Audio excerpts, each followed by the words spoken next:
They were incarcerated in prison, and the prisons in the north had sections for Catholic prisoners and Protestant prisoners. And anybody in prison wanted to get out. In his book, he talks about tunneling. The Protestants were tunneling out of their prison wing, and the Catholics were tunneling out. And as irony would have it, the two tunnels met. He calls it in his book the meeting of two humanities. And he used that illustration on his journey of peace, where he turned his back on violence and went into reconciliation. Welcome to the Radically Christian Podcast. I'm your host, Wes McAdams. Here we have one goal: learn to love like Jesus. We're continuing our series on the fruit of the Spirit, and today we'll be talking to Bert Ritchie, who has been ministering in Northern Ireland for over 40 years. Bert is a peacemaker and has so many wonderful thoughts about peace and about sharing the peace that we have received from God. But before we get to that conversation, I want to say a word about VidAngel. If you stream movies and shows, if you have a subscription to Apple TV+, Netflix, Amazon Prime, Peacock, or other services, and if you're tired of profanity and inappropriate content, then I want to encourage you to try VidAngel. It skips and mutes all the inappropriate stuff and allows you to enjoy the story without all of that. And because you listen to this podcast, you can get an extended free trial by using the promo code RADICALLY. Or you can go to radicallychristian.com/VidAngel and follow the link on that page. Okay, now my conversation with Bert Ritchie about the peace of the Spirit. Bert Ritchie, welcome to the podcast, brother. Okay, sir. Thank you very much. It's a beautiful sunny day in Ireland here. It's I don't know what time it is, but Well, it's wonderful. It's wonderful to get to visit with you. I don't know you well, and our audience may not know you, so I would love if you would just introduce yourself to us and tell us a bit about yourself and your work. oh, okay. Well, I am married to Doreen, my wife Doreen. I have 4 children, and I have 10 grandchildren.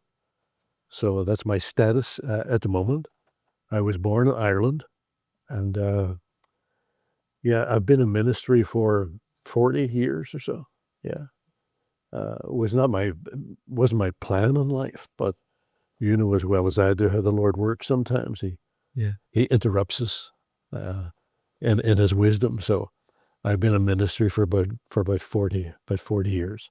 Started my faith journey as probably a lot of people do in the Presbyterian faith, for which I'm very thankful. And my spiritual growth, it was seated in that denomination. And I am where I am, today. The demography of Ireland is changing quite a bit. Your identity in Ireland used to be defined by your denomination, and that was either Catholic or Protestant. So little fringe groups outside the Protestant religion. But thankfully, we've painfully progressed out of that identification. So when people ask me who I am, I'm quite happy to say I'm a Christian. I happen to sit in a pew in a wee church building down in Coleraine, but I'm a Christian here. That's wonderful. Praise God. Well, for those that aren't aware of the history of Northern Ireland and what you've seen and experienced, the conflict, the hostility, would you tell us a bit about the history of Northern Ireland and what you lived through and what you ministered through in that area? Yeah. Question about history, where do you start? But the island was occupied by the English for 800 years. And periodically in that time, there have been insurrections seeking for freedom. They were granted a republic back in 1921. But in that agreement, Ireland is made up of 32 counties. And in that agreement, the English kept rule over the northern 6 counties, which was not well received by those with the Republic agenda. And so the fight, whatever you want to call it, continued. And to this day it's changed. 25 years ago, they politically came to a peace agreement. And so the level of violence had subsided, remarkably. The question hasn't been resolved yet. There's still a contentious issue. Those who want the island to be reunited and those who want to stay under British rule. Somehow in the course of time, this has always been a problem. When religion shares a bed with politics, it creates all sorts of problems. And somewhere along the line, this happened and divided the camps between those who were Catholic and those who were Protestant. It's a crude division, but it was a division that perpetuated the violence in the island. And I suppose it's like any circumstance. When you're going through this, it's normal.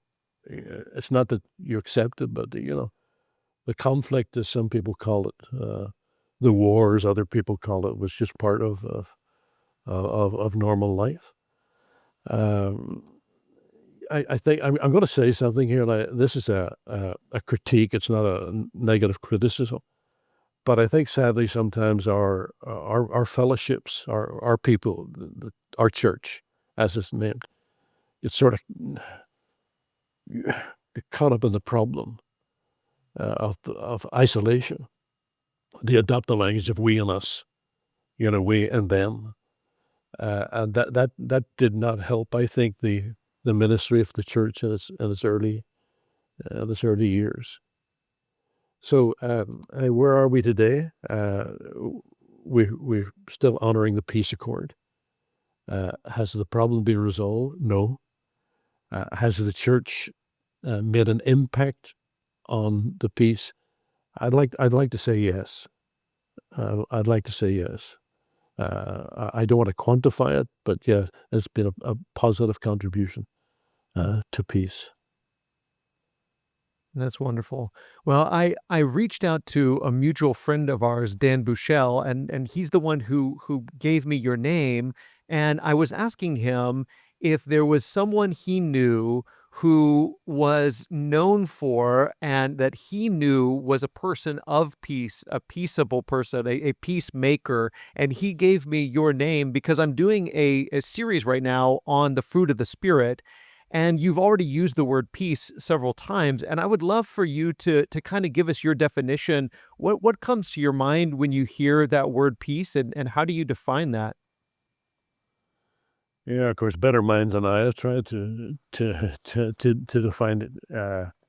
It's certainly a word that goes outside the grammatical definition. I think many faith groups, we included, have been accused too much of using words, sticking to the theology, and not allowing the theology to get embroidered in our life. So peace is an action. It's peace. You've got to take the words from the pulpit and get it into the street. And there's where the challenge of reconciliation becomes very, very challenging. One of the reasons being it calls you into a territory that either by choice you have distanced yourself from, and at best you're not comfortable of stepping into. We use a lot of metaphors in this, as you know. One of the well-used one is the bridge building, and that's a well-used metaphor in the Irish context here. We were sadly lacking in bridge building, people who would have the courage to step outside their tribe and engage with the other, however you define the other. Of course, there are so many tensions running from this. Religiously, engaging with people with a different theology, engaging with people with a different morality. If I were to say, using the bridge building metaphor, that was the easiest part of the journey. The difficult part was once the bridge was built, it's crossing over it. That was the challenge, and still is to this day. I think we've got to be careful, and I refer back to what I said earlier. Yeah, I think maybe we adopted the denominational mindset we throw a lot of cliches in our faith group, as you know, one of biblical, one Lord, one faith, one baptism. We're not the only Christians, but Christians only, and we throw this out, and that rolls off the tongue well. In practice, it's rather difficult, and I think sadly with evangelism, it can take on a very adversarial role. We're right and you're wrong, and the whole point of any contact that we make with the other is with a view to proving them wrong and us proving them right. And even taking the word reconciliation outside of the religious context, that is not a good that is not a good approach when you're trying to reconcile two differences. So one of the challenges had to be crossing over that bridge, because you're in territory. And if I could break this down a little bit more, over the years that I've endeavored to share the peace that God gave me with others, you find yourself in physical territory. Example, I've been honored to speak in most of the churches in this area. The Catholic Church. The first lesson I spoke in the Catholic Church was at morning mass on a Sunday morning, in which I had to absence myself from the fellowship to do so in a surrounding that was full of images, a context that you're not used to. So there's a challenge of being in a different territory, a different form of worship. And these are the things I certainly had to overcome. But it was a necessary step across the bridge to engage with people. Yeah. Yeah. Well, something comes to my mind when you talk about bridge building, and I love that idea of not just building the bridge, but crossing the bridge, and the courage that it takes to cross that bridge, whether we're talking about hostility that is primarily verbal hostility or hostility that is physical hostility.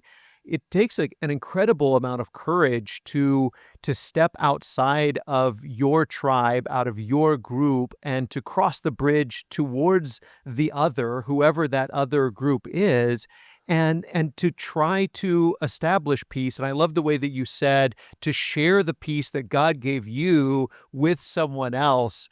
So, what are some of the experiences that you've had, or what you've learned about that, the courage that it takes to be a peacemaker, and what gave you that courage to risk whatever it is that we risk, because there's always a risk in crossing that bridge, I would assume.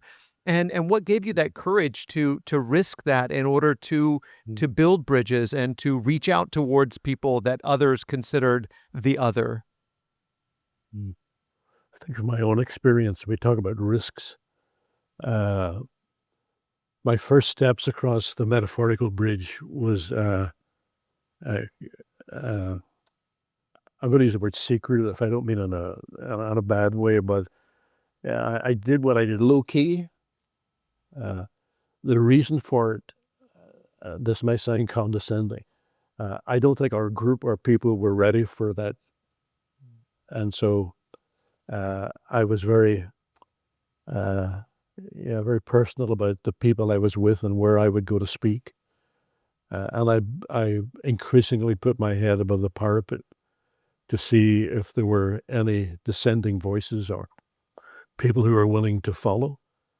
And over the course of time, there were people that were willing to follow. I think I would say to people, and here's always the risk of you're part of a reconciliation that has a public audience. When you're dealing with like a reconciliation in marriage, it's in a very private context. When you're doing reconciliation in a public arena, I think you have to be very, very careful. I always advise young men going into ministry, or women for that matter, minister yourself into obscurity. It's not who does it. It's what is done is important, because there's a very fine line that divides what you're doing, and the ego. The ego thrives after recognition, and so you got to be careful with that. And so I'm of the opinion the reconcilers that are not known and people that have never heard of, I think in practice are the most effective ones. So it's just a cautionary note. I think, yeah, they're one of the risks that we take.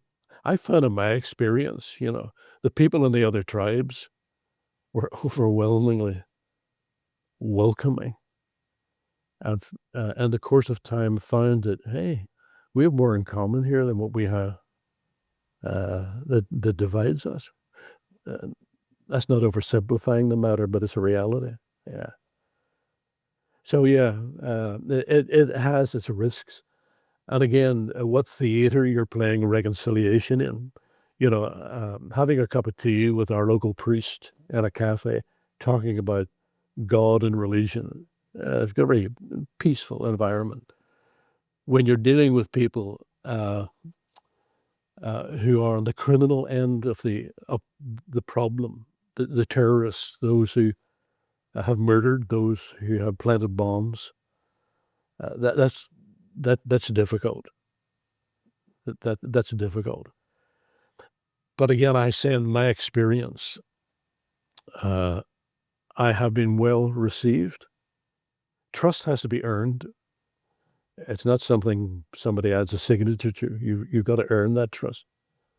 And I think you earn that trust being exposed in circumstances that you're uncomfortable with. Yeah, I find that quite a challenge. The other being the language we use. I think this is self-condemning here. We develop a language. George Bernard Shaw said the ambition of the novice is to acquire the literary language, and the struggle of the adept is to get rid of it. There's a problem. When you step out of your pulpit with your religious grammar and all the words that we use that are meaningful to us, to speak to someone who has got no interest in religion, who's got a different morality, is very, very, very, very, very challenging. But if you're not communicating, no matter how many sermons you try to preach to the other, you're not connecting. So the language that we use in reconciliation is fundamentally important. Yeah, that's such a great point. And it makes me think about Jesus in that sometimes we share in the shock and surprise of the Pharisees that Jesus ate with tax collectors and sinners, and he ate with the outcasts, that we're surprised that Jesus would want to spend time with, quote unquote, those people. But then on the other hand, there's the fact that they wanted to be with him. And sometimes for us, it's not just that we don't want to be with certain people, but that they really don't want to be with us as well. And like you said, the language that we use sometimes when we approach people and we use this religious language, we use our holier than thou type of language, and it's really off-putting, and we're pushing people away rather than drawing people close to us. And so that Jesus, as a peacemaker, it seems to me, both wants to be with the outcast, and the outcast is drawn to him and wants to be with him. And that bridge sort of works both ways in that way. Yeah. And I think when we discover this, I'm speaking personally, when you discover it, you think wow, I found a wonderful truth here. And really, that's the blueprint. That's what the Lord wanted. I keep reminding myself, if I were to preserve anything from the written scriptures, it would be the Gospels, and because that for me sets the journey and the way you make that journey. And ironically, that's in doing that, it strips the whole religiosity away from your faith. And the things that we feel are important, the images in a church building, are how we express our worship. They can become the central issues. And so I'm always of the opinion, and I try, I think Paul reminded us of this, we need to try not to become an offense to people. When I go to different places of worship and either to worship or be part of the worship, uh, I, uh, I do my best to blend in and to be part of that experience as much as I can, without transgressing my own beliefs. But I think it's so important, when I'm talking to some people on the other side of that bridge. There are people, they don't need to meet some guy with a suit and tie on. That's not what they need to meet. You've got to make them feel comfortable with you, and you, to the best of your ability, feel comfortable to them.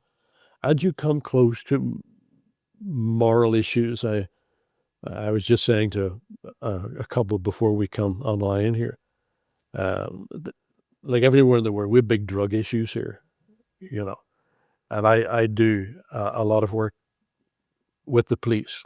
Uh, Now, let me modify that. I always said to people, I'm not a tout. I don't go passing information to the police. But I do say, if I were to pick up the phone uh, every time I see someone abusing in drugs, I'd never be off the phone.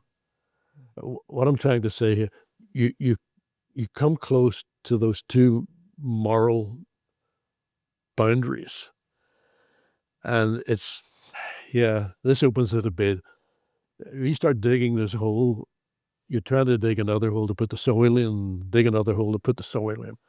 It's sometimes what is the lesser of two evils here? Do I sacrifice my mission uh, to to conform or whatever? Hey, it's complicated. It's extremely complicated. It reminds me of it. Well, the whole thing about education. Uh, Education being the progressive enlightenment of our own ignorance. The older I become, the more stupider I realize I was. I don't have all the answers to this here. But one thing I do say to everyone that I try to engage with, I will be here for you. You can trust me. And I've got to give them reason to trust me. But if you don't have that trust, you're always watching your back. And that takes time. That takes a long, long, long time. Well, it makes me, listening to you describe your ministry reminds me that in every context, there may be differences in the nuances, but there is conflict and tension in every community, in every era. When I think about Paul living in his context, Jew and Gentile, when I think about the Catholic, the Protestant conflict, the police and those that are abusing drugs, or in the States we have certain conflicts and tensions. And like you said, it is a messy thing. You have to roll up your sleeves, and it's challenging and difficult. And I think about the way Paul describes his ministry in 1 Corinthians 9, that he becomes all things to all people, and to those without the law, he becomes as one without the law. To those under the law, he becomes as one under the law. And it strikes me that that's the kind of work that you're doing. Yeah, and that preaches well. I became all things to all men. That preaches well. When you have to take off your uniform going across the bridge to identify as one or the other, that's challenging. But you're right. We live in a broken world. I live in a broken world. I've 10 grandkids, and I always keep a supply of duct tape and glue, because things get broken in their life. A couple of weeks ago, I mended an attack helicopter. One of the rotor blades had come off, which was my grandson's crisis. His toy was broken. So a little bit of glue and duct tape, I did my best. It wasn't great, and would come off every now and again. But yeah, that's what you did.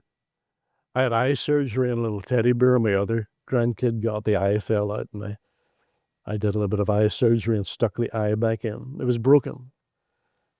So from that trivial, well, it wasn't trivial to the child, to you take it wherever you want to go to. to people who are wrestling with drug addiction, to people who are dealing with hatred. Yeah, the same brokenness is still there, and you gotta take it with the same seriousness. To tell my grandson, son, grow up. There's worse things going on in the world. Doesn't fix his brokenness. Nor does cliches. If you were to ask me one of my pet hates, it's cliches. I hate cliches, and some of them, the kernel of it is a truth, I remember one devout Christian telling me and discussing a personal problem, and his reply was, "Well, Bert, the Lord won't come off the cross, Yeah, but it didn't fix my problem." And sometimes we're good at throwing cliches, like a prescription. Yeah. Take 2 pills a day, and if it doesn't get better, come back and see me. Mm. But I don't wish to sound critical here, but I want to be honest with you. Yeah. Yeah, that's so true. We have so many Christian cliches and platitudes that we give to people, and sometimes what they need isn't necessarily our cute answers. What they need is someone who, like you said, will build trust with them, who will love them, who will roll up their sleeves and live with them in the mess and the challenge and the brokenness of their situation. Mm. Yeah, I like the definition that someone gave of the Salvation Army. They defined them as Christianity with its sleeves rolled up, you know, which to me is a reflection of Christ's ministry. Spoke many profound words, but also, as you said earlier, was sitting at the seat of people who were questionable in their morality. But did he care about her? No. Mm. So, You said something that was quoted in the Christian Chronicle back in 2013. They quoted you as saying, "When it comes to grace, unless you have been the recipient, you will never be the instrument of healing." And so I would love to talk about that for a second, and in the connection between grace and being the recipient of grace and being the instrument of healing. What connection in your mind does receiving grace have with being a peacemaker or being involved in helping other people heal? yeah. When you asked that question, a childhood friend of mine, David Mawhinney was his name. I remember David because he was brought up in a very strict conservative family, not allowed to kick football this Sunday, all that sort of stuff. I met David oh, 10 years ago, maybe, at a funeral, and he was a different person, I remember. And he used a phrase to me. He had shifted pews. He no longer was part of that denomination. He was in a different denomination. And he used a phrase. He said, I found the Holy Spirit in the broom closet. That's a phrase. Something that was always there, as it is with us. Good that if there's any topic that's well spoken about in every faith fellowship is grace. I mean, it's there. But the question is, do we access it? Do we use it? In a fumbling way, that's maybe what I tried to say. Until you come to the reality of those well-worn scriptures that I'm a sinner saved by grace. And once you absorb the reality of that, yeah, I'm more tolerant of youth now. Long-haired youth on a motorcycle, creating havoc on the highway, because I was one. I was one. So having that reality, having that experience in life with everything, with children, with being a grandfather, with all that sort of stuff, and still you have the reality of that experience. I don't think it really impacts. So some people call it compromise. when you're being gracious to people. Yeah, you should be more. You should be firmer. You should lay down the rule. You're being too tolerant. Yeah, maybe that comes from people who've never been there. They haven't really understood. I mean, they've been in a context where there's grace, but as David said, it was in the broom closet. Until he discovered it, that's when his life began to open up. Yeah, probably true of everything in life, you know. You become more accepting, and not only that, you because a pearl of great price that you find. And if I understand the story correctly, it was not I found a treasure and I want to keep it to myself. I want to share this with people. And so when I go to different churches, I go not as a gladiator. I'm not in the arena to fight them and tell them how wrong they are. I want to share news. I found a beautiful piece of news. And you try to deliver it in such a way that's not controversial. And I remember that first time I spoke at a Catholic Mass. I chose a lesson from the wedding that Jesus referred to, or was at the experience, and tried to emphasize his Christship. But when he answered, he said, he referred back to his mother. The mother in the story becomes a very central role. You listen to the mother, which was non-controversial in a Catholic context. And, well, if I may add a little side note here, I think we've got it all wrong as to how we assume the Catholics think about Mary. There's a lot about, I'm fragmenting here because my mind's going off in tangents. My personal experience at Bible college, you were learned to speak. That's one of the important instruments of what you learn. You got to speak. You got to speak. Nobody ever taught me how to listen. In fact, I listened to an interview with Senator George Mitchell. I don't know if you're familiar with, I think, Senator Mitchell in the States. He was a fundamental part of our peace agreement, along with Bill Clinton here in Ireland. I listened. I was sitting in on a conversation that someone was having with him last week. And this is what he said. I had to learn how to listen to people. When I entered the Senate, I was controversial, argumentative.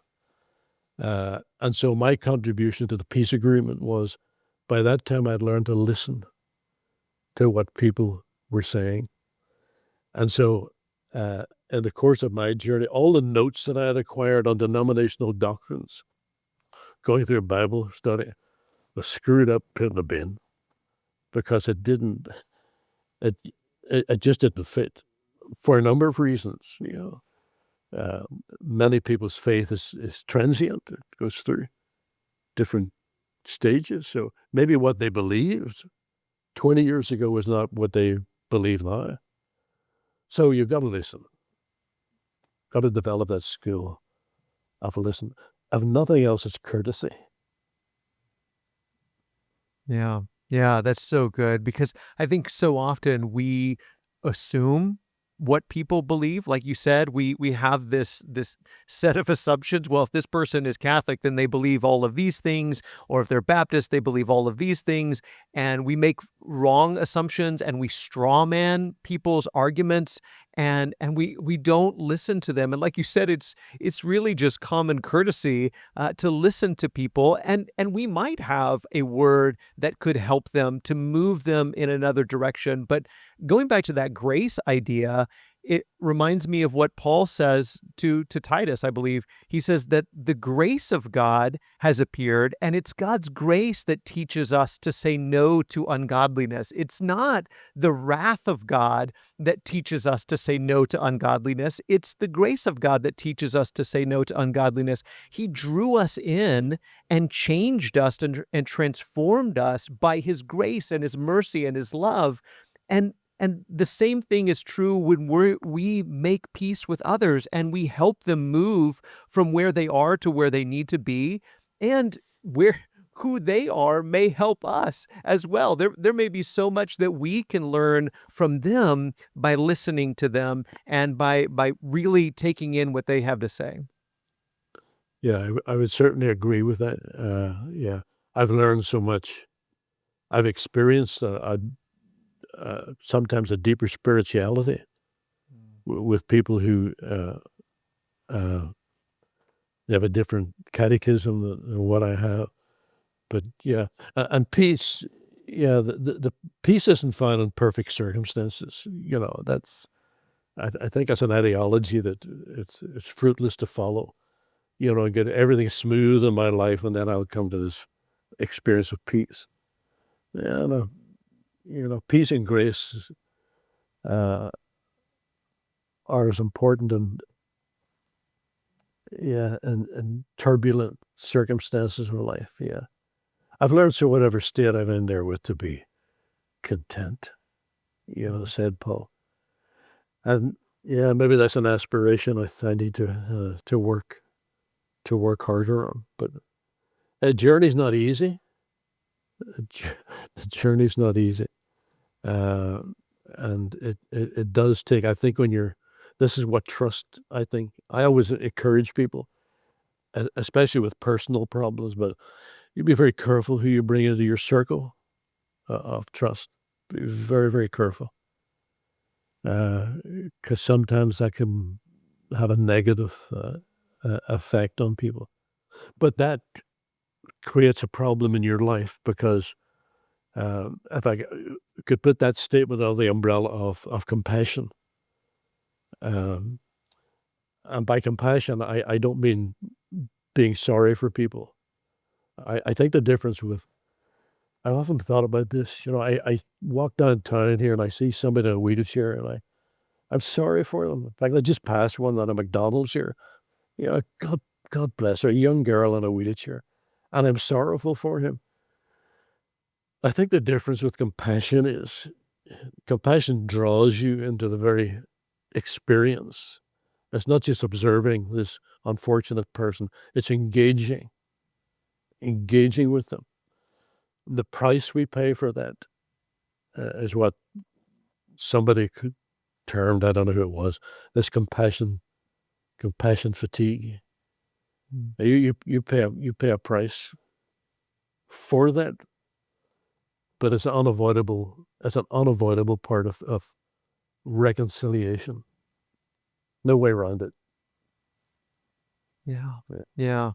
And it strikes me that all of these things that you're talking about, they proceed from, they flow from our relationship with God, that it goes back to what you said in the beginning, that we can only share peace with others, make peace with others when we have that peace from God. And I think that's why Paul calls this a fruit, part of, an aspect of the fruit of the Spirit, because when we receive that grace and we receive that peace and we receive that compassion from God, it's only then, I think, that we can be part of sharing that with other people. Yeah. And I think sadly that's what cause some people to be critical of who we are as religious people. And this is the ancient problem. It's not just the words that you say, it's how those words are embodied into your life. You talk about peace, and you talk about grace and all this sort of stuff. Let me see it. And I'm saying nothing new here. I mean, better men and women than I have said this over the centuries. And as you get on in life and things, you're living in a transient time, things are changing.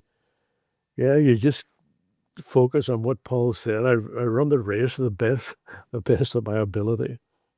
I get tired along the way. I took a wrong turn along the way, but I hope I draw my last breath of, yeah, I've made it.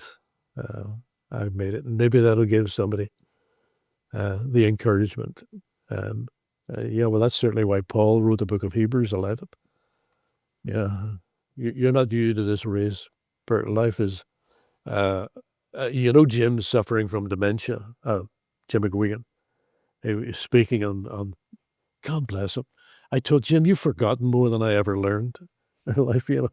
He can't remember where things are anymore, but he'll say it verbatim. And he said on Sunday night, he said, you got to forgive me. I've got this. He said, I talked to God about it during the week, about this dementia, and God, how hard it is. And he said, God said to me, and he said, not in a voice, he said to my word, yeah, I know it's a bummer, isn't it? You know, yeah, that's right. Whether it's your dementia or whatever, yes, that's a bummer. But you gotta keep on keeping on. Yeah. Yeah. Well, what would you say, Brother Ritchie, what would you say to Christians who want to be peacemakers in the world? They look at the world, yeah, again, depending on where they're listening from, the context of the conflict might be different, but everywhere we are and everywhere we look, there's hostility and conflict and tension. And it takes courage to step in and be a bridge builder and to cross bridges like that. So, what would you say to someone who comes to you and says, I want to be a peaceful person. I want to be a peacemaker. I want to help bring healing and reconciliation. What encouragement would you give to them? I think that's always the challenge, no matter what you preach about the Sunday morning, how to make it practical. You know, you can give people a diet to lose weight, but it's the practicality. And the best answer I can give to that is, and we use the word courage, and yeah, and it's all right a word, but not the sort of heroic sense, the sort of all heroes don't wear capes sort of stuff. It's that's why I said at the beginning of this, minister yourself into obscurity. It's what you do is important, and sometimes people need leadership. I've taken some people with me to meet people. One of them I'm remembering, her name is Pam. I had invited, I'm trying to choose my words carefully here. He was a very prominent terrorist in the north here, had done jail for a lot of stuff, and was released. I invited him up to speak to a group of people. And Pam, when she came and heard he was speaking, walked out of the room. I want nothing to do with this man. I followed her and found out the reason. Her father was a Catholic, and on a Saturday night, as a lot of Irish men do, they went down to the pub for a drink. It was a Catholic pub, and two gunmen come into the pub. One actually was a neighbor of her father's, a young boy who the family had befriended, and they sprayed the pub with gunfire, and her father was killed in it. And that's the reason I have no time for these people. Anyway, after a few words of convincing, she came in and she listened to this man's story. His name was David Irvine. You'll find I think it's on Amazon. And the name of the book, it'll come to me in a minute. But she listened to his story. And at the end of it, she said, I'm glad. I'm glad he came. I'll have to text you. It was his experience. Let me just close that illustration with one thought here in his book. They were incarcerated in prison, and the prisons in the north had sections for Catholic prisoners and Protestant prisoners. And anybody in prison wanted to get out. In his book, he talks about tunneling. The Protestants were tunneling out of their prison wing, and the Catholics were tunneling out. And as irony would have it, the two tunnels met. He calls it in his book the meeting of two humanities. And he used that illustration on his journey of peace, where he turned his back on violence and went in to reconciliation. So all that to say, if you lead people, take people along with you, let them touch here, be in the presence, share a cup of tea with a whoever you perceive the other is. I think that's so important. So lead the way. Lead the way. That's so good. As we close out, brother, is there anything else that you would anything else that you'd like for people to kind of think about as we close this conversation on peace? Well, no, I should maybe have thought about a closing word here, but you just got to, as an old mentor of mine, Gene Wolfe, used to tell me, just keep on keeping on, brother. And that's and I would emphasize. Well, let me close with this here because it gets back to the statement about obscurity in your ministry. It's actually Rubel Shelley had mentioned this. We had him as a speaker over here. He got up behind the pulpit and he said, I just want to share this with you because where I'm standing in this context, it's like holding a lighted match to a barrel of gunpowder. And he said, that's the ego. That's the ego. Preach Christ and Him crucified. And if you never get a write-up, if you never get an invitation to be a key speaker or whatever, so be it. Minister yourself into obscurity.